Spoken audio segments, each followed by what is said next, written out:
Kita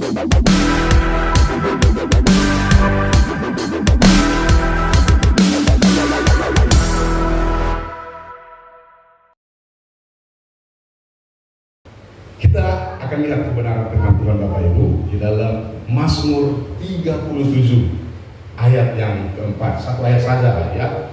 Nanti kita akan lihat ya. Kalau muncul ayat-ayat yang lain dibuka sendiri ya. Saya baca bagi kita, percayalah kepada Tuhan dan lakukanlah yang baik. Diamlah di negeri dan berlakulah setia. Katakan amin. Saudara, ayat ini muncul tidak langsung dengan begitunya. Ayat ini muncul, saudara yang kasih dalam Tuhan, karena orang yang menulis ini sudah melewati banyak fase dalam kehidupannya. Ya, sudah melewati banyak kejadian-kejadian yang mungkin saudara tidak pernah dirancangnya.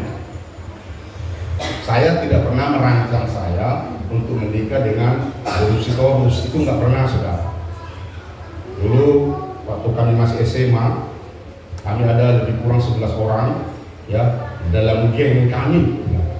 Kalau ditanya saya, nanti kau Thomas, nama saya kan Thomas ini, Thomas kau nanti istrimu buru apa? Kalau saya ya kalau nggak Korea, Cina lah, saya bilang begini. Ya. Yang lain bilang begini, udah hitam minta Korea lagi. Saya nggak pernah minta bonus terus. Lalu berjalan berliku, ketemu sama bonus terus. Alhamdulillah. Kita nggak pernah saudaraku merancang yang kita sudah alami hari ini akan menjadi seperti ini. Tapi kemudian hari ini kita mengalami dan terjadi seperti ini. Nah, penulis Mazmur ini kemudian dia menulis, percayalah kepada Tuhan dan lakukanlah yang baik, diamlah di negeri dan berlakulah setia. Sudah melewati tahapan-tahapan dan proses-proses yang berat. Kemudian ayat ini muncul. Saudara yang dikasih dalam Tuhan, dalam proses-proses yang dia lewati, ada banyak kasus kejadian yang janggal, kejadian yang tidak menyenangkan dalam dirinya, kejadian yang membuat dia frustasi, bahkan hampir mundur dari Tuhan. Tapi saudara yang dikasih dalam Tuhan, pemazmur mengingatkan dirinya.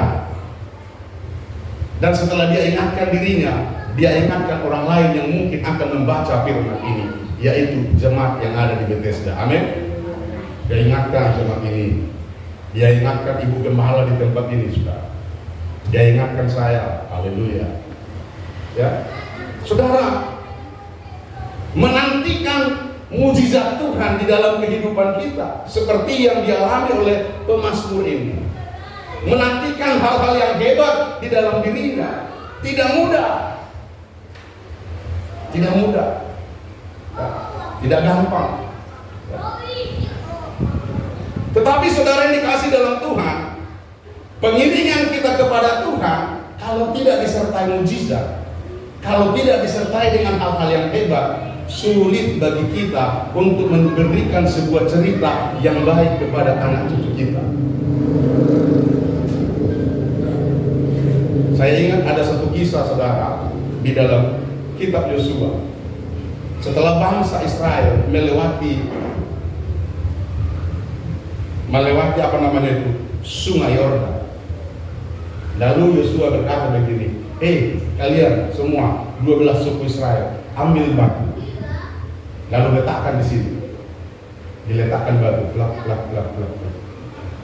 Mungkin seseorang nyelonong bilang begini, untuk apa lagi letakkan batu ini? Kurang kerjaan kita.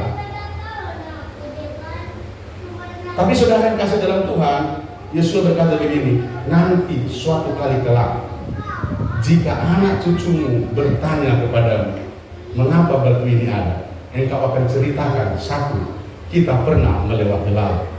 Yang kedua, kita pernah mengeringkan Sungai Yordan. Amin.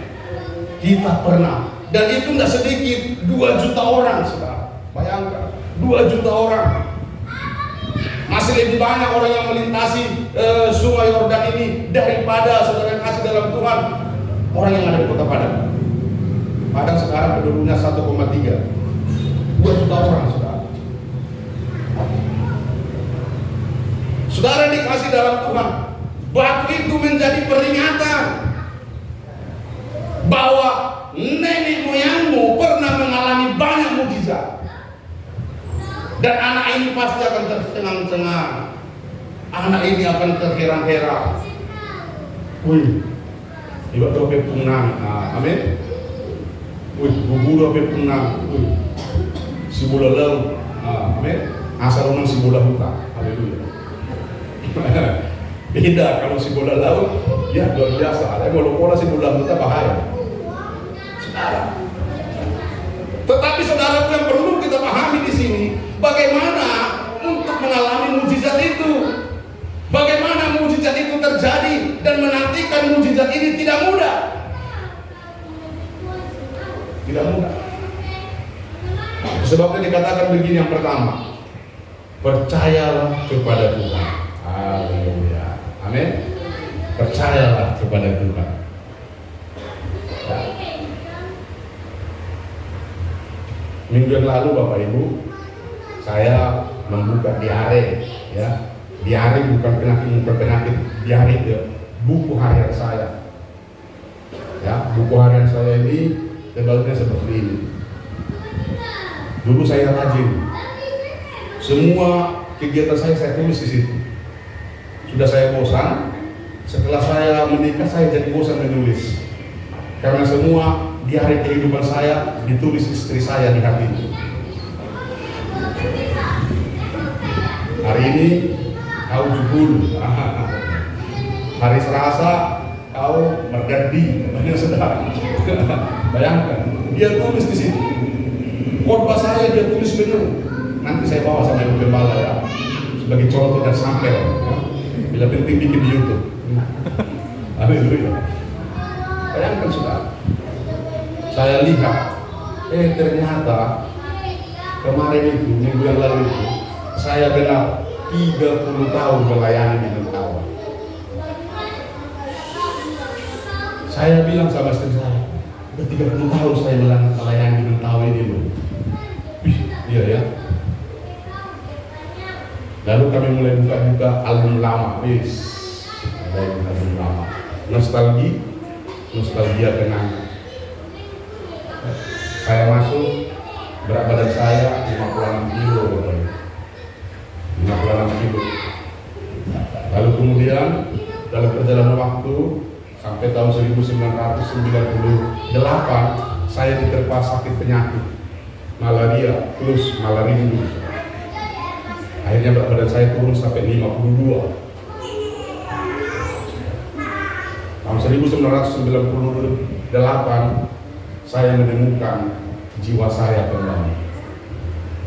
Lalu setelah saya menemukan jiwa saya, daging-dagingku yang terhilang mulai kembali lagi. Wah. Yang dari 52 itu nggak butuh waktu 1 tahun, langsung melejit 62. Tahun kedua 72.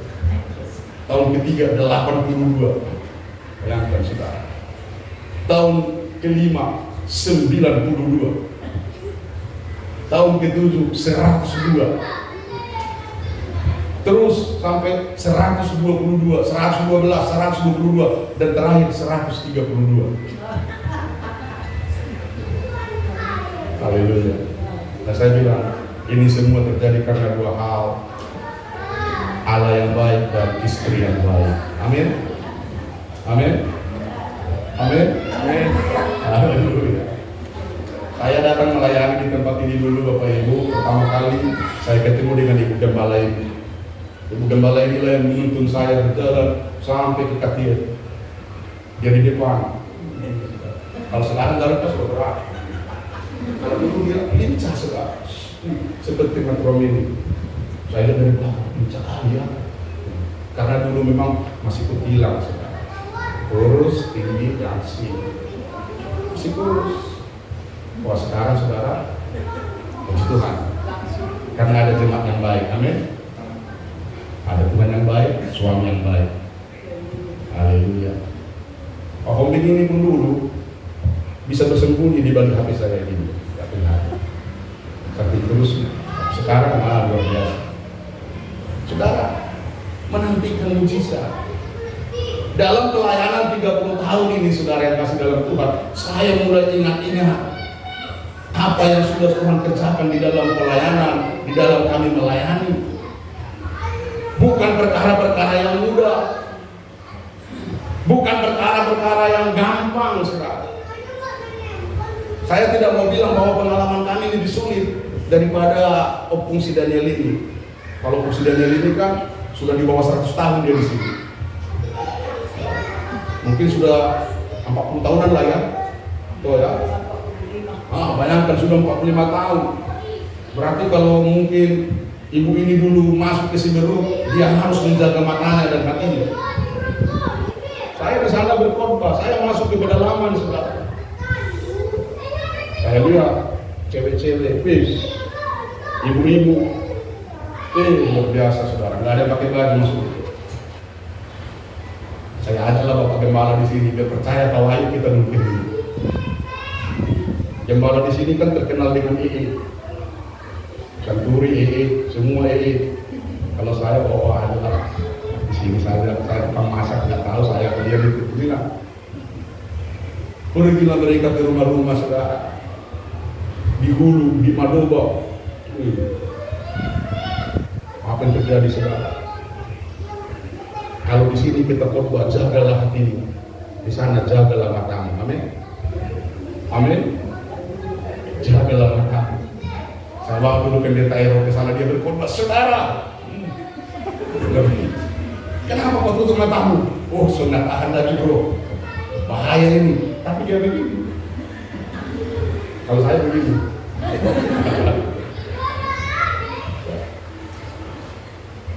Ada banyak kali kami harus menantikan mujizat. Dan sering kali saudara, mujizat itu kelihatannya sangat lama terjadi. Tapi firman Tuhan berkata, percayalah, amin. Percayalah, mujizat itu akan terjadi. Percaya. Saya melayani Tuhan di sebuah desa, dusun, 12 keluarga di dusun ini.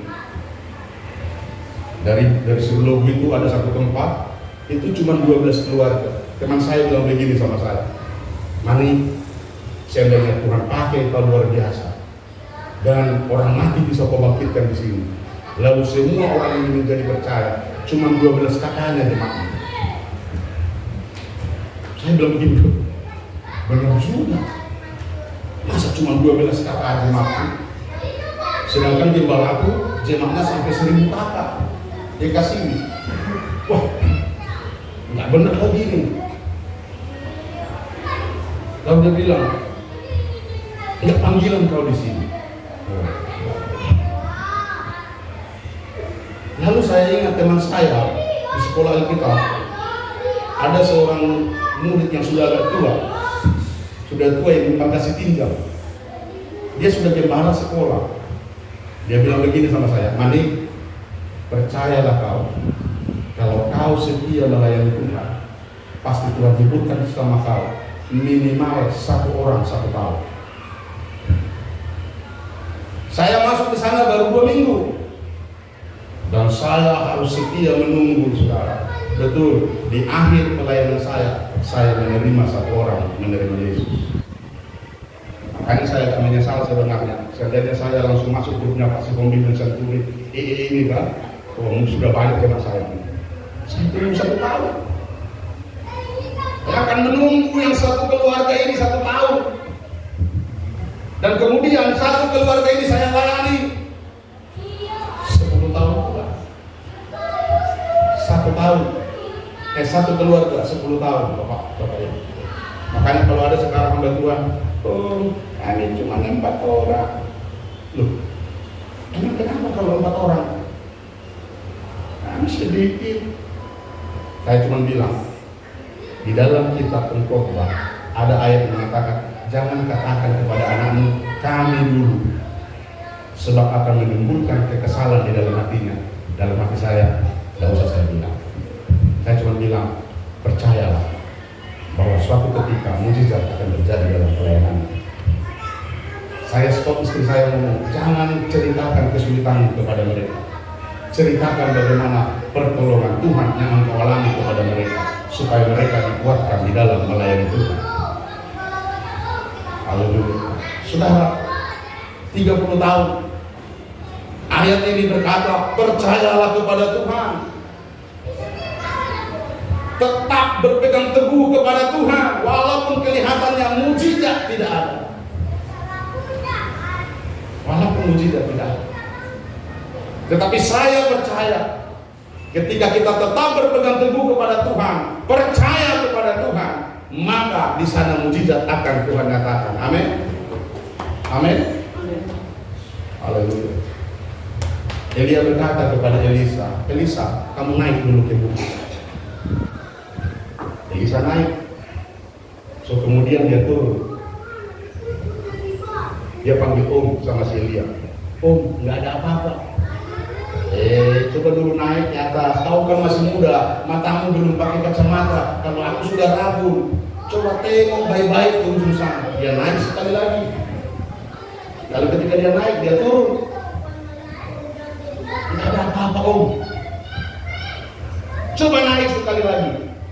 Dia naik. Lalu dia turun dan dia bilang begini sama si Elia. Om, ada satu titik awal. Langsung si Elia berkata, sudah, kita berangkat ke Yerusalem karena hujan akan turun. Amin. Bapak Ibu yang dikasih dalam Tuhan, itu terjadi kenapa? Setelah 3 tahun tidak terjadi hujan di Samaria.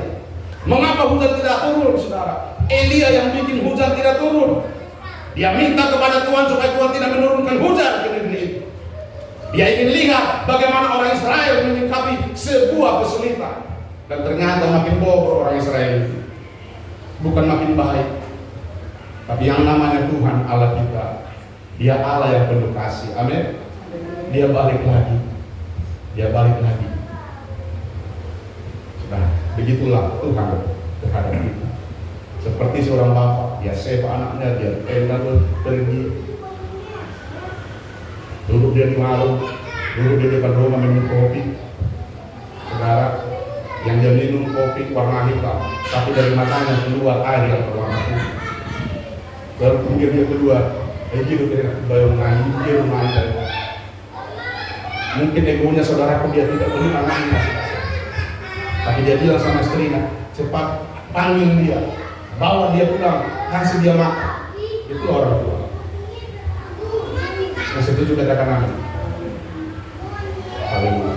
Saudara, percaya. Dan setelah penghukuman 3 tahun itu, sebenarnya Elia tahu akan ada hujan, tapi dia suruh muridnya yaitu Elisa untuk melihat tanda-tanda itu. 1 kali, 2 kali, dan ketiga kali Elisa datang dan berkata, ada satu titik Om, udah hujan turun. Penantian panjang saudara, tapi ketika dia tetap menaruh harapnya kepada Tuhan, saudara yang dikasih dalam Tuhan, luar biasa dahsyat, hujan itu turun dan mujizat itu terjadi. Kadang-kala dalam kondisi kehidupan kita hari-hari ini, ada mungkin kita sedang mengalami kesulitan-kesulitan yang menurut takaran dan ukuran dan standar kita lebih berat dari orang lain. Kita mau bilang begini, yang ku alami ini, aduh, nggak tahu lah aku lagi kemana lagi. Padahal kalau kita baca firman Tuhan, pencobaan yang ku alami adalah pencobaan biasa, tidak melebihi kekuatan imanmu. Tapi kita bilang, aduh, di Segerut ada anak Tuhan bersaksi, saudara. Saudara, doakanlah kami. Apa yang mau didoakan dari Bapak ini, naraku kan? Kami sedang mengalami apa yang dialami oleh Ayub. Saya tanya, nah mati 2 anak, dah, dia 2 anak sulit. Tapi katanya dia mengalami seperti yang dialami Ayub. Terus aku bilang lagi, yang jahat istrinya, karena si Ayub kan istrinya jahat kan. Sampai istri Ayub bilang begini, kutukilah Tuhan Allahmu. Bayangkan saudara, ibu-ibu di sini tidak ada yang seperti itu. Amin. Kalau mungkin bisnisnya lagi berosot, usahanya lagi berosot, anaknya bikin menangis dan lain sebagainya, istrinya cuma bilang, "Pak, kuatkanlah hatimu." Amin. Ibu-ibu, amin. Kuatkanlah hatimu, Pak. Ini hanya siklus, ini hanya ritme dari kehidupan kita. Tapi percayalah, Pak, pagi-pagi nanti ada fajar menguning, dan siangnya langit sudah menjadi biru. Amin. Dan malamnya gelap, kita tertidur, kita bermimpi, ada Tuhan bersama kita. Haleluya. Yang ibu-ibu, haleluya. Bahasa udah orang tua.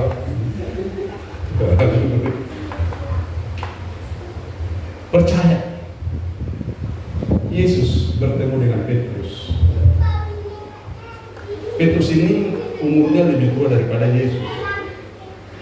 Haleluya. Nah, saudara yang dikasih dalam Tuhan, apa yang terjadi? Yesus bertemu dengan dia. Lalu Yesus berkata begini kepada Petrus, "Pergi ke tempat yang lebih dalam, tebarkan jalamu." Saudara, sebelum Petrus pergi, dia sampaikan realita kehidupannya. Dia bilang begini, "Guru, sudah 1 malam aku mencari ikan, aku tidak menemukan apa-apa." 57 tahun umur Petrus waktu itu. Dia menguasai ilmu nelayan. Dia menguasai riak-riak daripada Danau Galilea.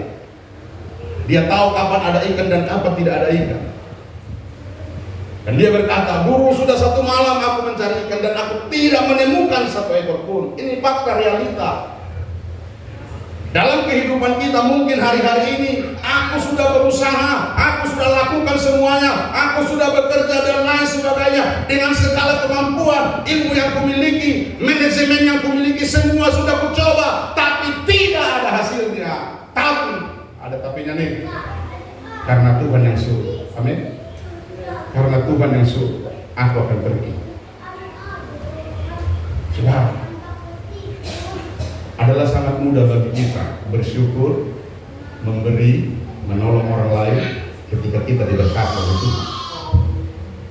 Tapi coba sedikit mundur ke belakang. Engkau sakit, bisnismu lagi hancur, anak-anakmu bermasalah, lalu orang datang ke rumahmu bawa proposal, "Tante, kami mau bikin Natal liut. Kami butuh 3 juta. Tante kan, aduh gimana ya kan?" Saudara, saya yakin ibu itu begini, udah sudah foto halal, kasihan loh. Bisa seperti itu. Tapi ketika bisnismu lagi lancar, suamimu baik, anakmu baik, semua lagi, saudara, kamu udah datang, "Tante, kami mau bikin yuk." Bikin aja di situ 1 juta. Nanti minggu depan aku tambahin lagi. Haleluya. Tapi keadaan tidak baik, realitanya. Bisa nggak seperti Petrus ini? "Tuhan, tidak kutemukan ikan hari ini. 1 malam sudah bekerja, tidak ada hasil. Tapi karena Tuhan yang suruh." Amin. Aku akan pergi.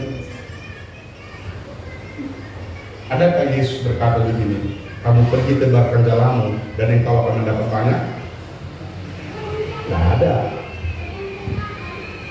So kemudian, mengapa Petrus berani memajukan imannya? Karena apa? Petrus mengisi visi imannya dengan visi Tuhan. Amin. Amin. Halo, amin. Amin. Saya minta kita bersemangat, saudara.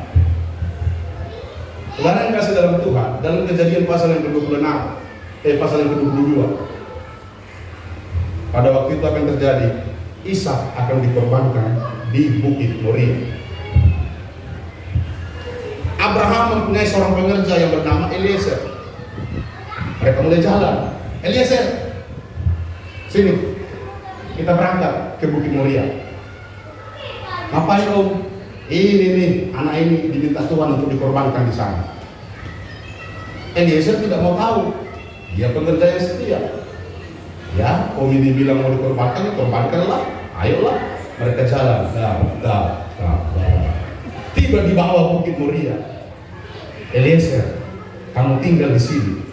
aku dan Ishak akan naik ke atas. Kami akan membakar korban di sana. Setelah itu kami akan turun ke bawah. Wih, saudara dengar baik ini. Siapa yang mau dikorbankan? Ishak. Tapi Abraham berkata, kami akan naik ke atas, membakar korban di sana. Setelah itu kami akan turun. Seharusnya kami akan naik di sana, ku persembahkan Ishak. Setelah itu aku akan turun sendiri. Seharusnya.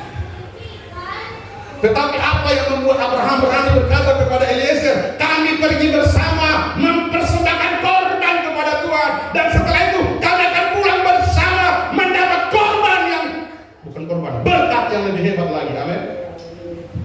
Haleluya. Dan dahsyat terbukti ketika Ishak mau dikorbankan. Abraham, jangan bunuh dia, ini ada gantinya, dikasih anak domba. Lalu kemudian dia turun bersama dengan Ishak. Di mana cerita ini bisa terjadi, saudara? Abraham mampu membaca visi iman Allah. Haleluya. Hari ini hidupku susah.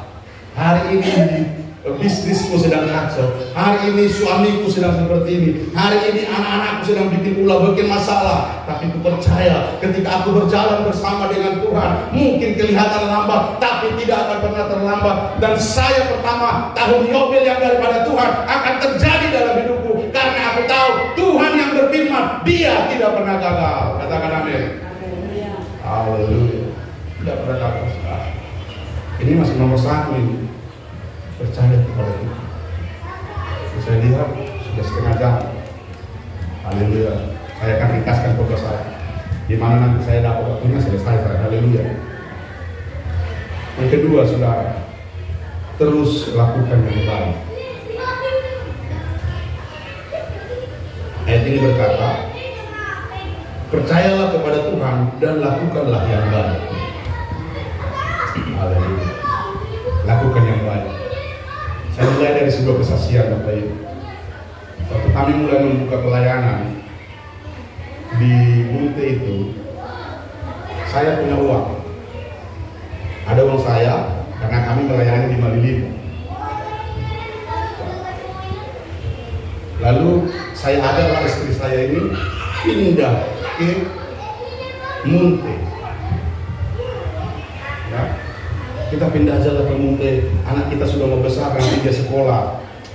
Setelah saya bilang begini, buatkan dulu bagiku sebuah rumah, baru aku pindah. Saya bilang begini sama istri saya, kau memang seperti lolojong orang kamu. Dulu waktu kita mau menikah, saya bilang sama kamu, ikutlah bersama aku ke Mentawai. Kau bilang apa? Buat dulu bagiku sebuah gereja dan pastori, baru aku mau ke Mentawai. Itu mas kawin yang harus kau buat bagiku. Wah, jadilah saya Bandung Bondowoso. Suatu malam saya bersemi, jadilah Candil Prabanan. Setelah jadi, saya bilang, udah jadi gereja dan pastori kita, Mak. Nah, saya tidak pernah manggilnya, saya panggil Cayang. Haleluya. Maksudnya bilang, oh, jangan kau ragukan, aku bersama dengan Allahku. Amin. Buat saudara.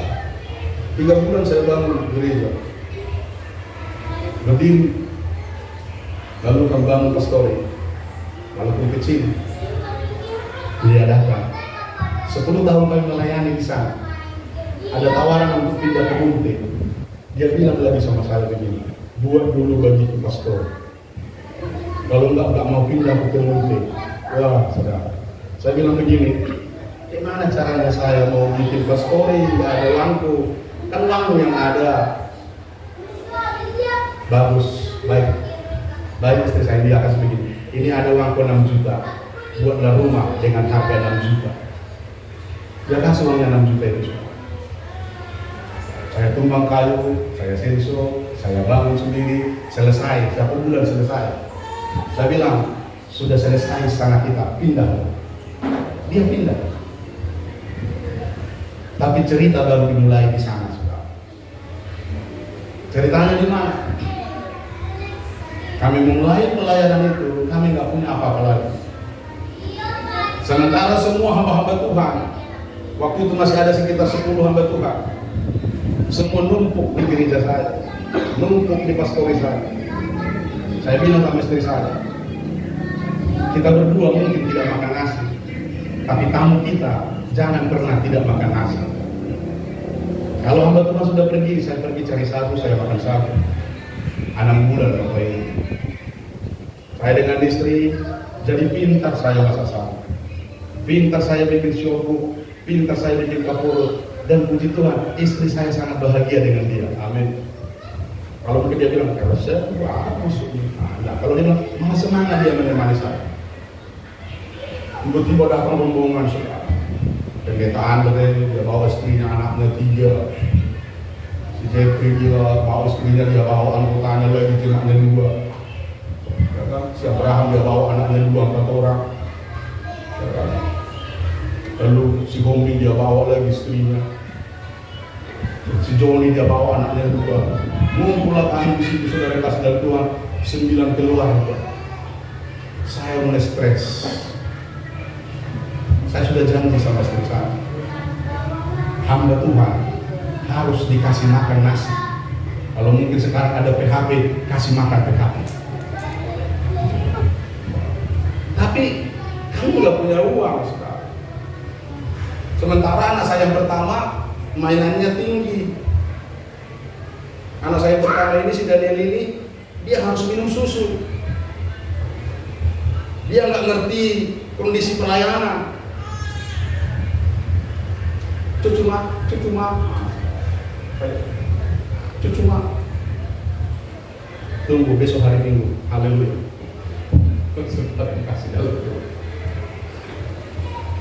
Tapi saya bilang sama istri, kita harus kasih mereka makan. Kita harus berbuat baik di sini. Lalu saya bilang, gimana caranya? Kamu utang, saya anti utang. Saya bilang begini, kalau saya utang, mujizat tidak akan terjadi. Jadi gimana? Ya, apapun kita kerjakan. 6 bulan saya tidak makan nasi dengan istri saya di sini. Tapi kalau tamu saya datang, saya kasih mereka makan nasi. Bagaimana caranya? Dia beli beras ini disimpan di lemari, di kamar. Ini khusus sampai Tuhan. Kita makan pisang dan makan sagu aja.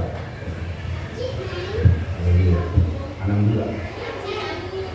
Tamu tidak sedikit saudara. Hamba Tuhan. Dan mereka yang datang ini saya tahu mereka ini pakai hikmah plus politik. Kita keundangan aja. Datang hari Selasa, pulang hari Selasa karena sumber rezeki. Kan kapal sumber rezeki itu masuk hari Selasa, pulang hari Selasa depan lagi baru dia masuk lagi. Di situ mereka pulang untuk Pak Sikipo.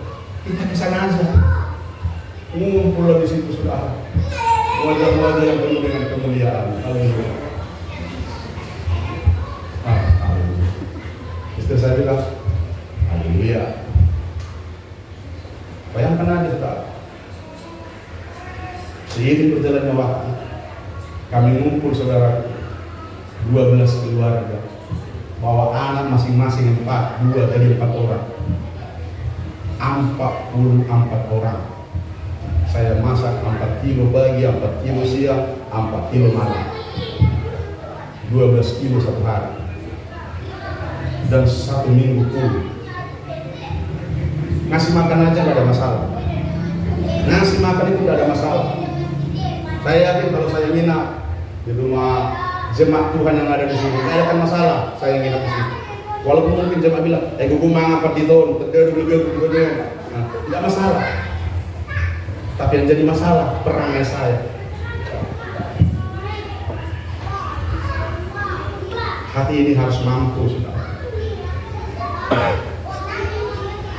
Yang satu anaknya manjat lemari, yang satu mukul-mukul dinding. Ya ada anak-anak itu. Begitu lah. Coba bayangkan kalau ada yang seperti itu 22 orang. Saya yakin ini mereka angkat, mereka jual sudah. Mereka timbang ke botol. Ada lagi hamba Tuhan, saudara. Ini bukan jelekin nih. Dia pakai motor. Habis minyak dia tinggalkan, dia pulang. Loh, mana motor? Habis minyak om, sana tinggal. Jadi om belilah. Gimana cara belinya om? Terpaksa saya jemput. Perilaku ini saudara. Tapi apakah karena perilaku yang seperti ini lalu kemudian kita tidak berbuat baik? No. Terus berbuat baik karena di sana ujian dan kemudian akan menghasilkan mujizat. Amin. Haleluya. Saya mau bersaksi sedikit. Kesaksian saya ini sederhana dan ini menyangkut dengan jemaat di sini. Maafkan saya waktu itu saya tidak tahu kondisinya bagaimana. Saudara, saya kan memang terkenal dengan nama pendeta transport. Kalau ada kegiatan saya langsung tanya, transportnya berapa? Dan orang lain bilang begini, om Damanik ini apa ini sisi transport? Dia ingat, dia nggak tahu kalau saya ngomong itu untuk dia. Kalau untuk saya apalah. Suatu ketika ada kawan yang membangun gereja, dia butuh 8 kodi. Dia butuh 8 kodi. Lalu saya datang ke jemaat. Dia bilang kami bisa bantu 2 kodi. Tuhan. Saya sampai di Padang. Saya sebut nama aja lah ya, maaf ya. Saya ketemu dengan Pak Munte. Pulang bantulah kepada Tuhan ini. Langsung dia bilang begini, dari kami 2 kodi. Nanti dari Pak Michel, ya, dia nanti berkunjung dia. Nah saudara, tempat saya di Padang itu biasa, kalau enggak di Cendana, di gereja, di Kampung Nias, ya kemana lagi? Ke Batang Arab. Ketemulah sama Ibu Bening. Langsung saya bilang, ya, tapi itu kan tante ini masih gemuk lah ya. Apa namanya, kalungnya pun masih putih-putih. Gayanya kan luar biasa lah kan. Saya bilang, itu apa? Bantu hamba Tuhan ini. Dia butuh apa kodi lagi. Dia diam. Maaf, saya bukan mengingatkan ini ya. Langsung dia bilang begini, atau lima manik, boleh kecewa ini. Alai kami aku mak, alai munak waktu itu sudah ada kasus mengenai kapal waktu itu ada terjadi. Saudara, sampai saya kemudian pulang, saya sudah menyanyi saya senang ketemu. Semangat saya karena sudah kasih Pak Kodi toh. Semangat saya. Tapi kemudian saya ketemu dengan pendeta Pasaribu. Dari mana kau? Dari Batang Arab. Apain kau? Minta saya apa Kodi? Langsung cepat dikasih. Itulah karena doa kuat. Kau udah kesana nggak ada apa-apa kan? Bilang begitu. Langsung dia bilang, that's money. Kenapa? Itu sedang kondisi susah. Apa yang susah? Kapal mereka kena tangkap.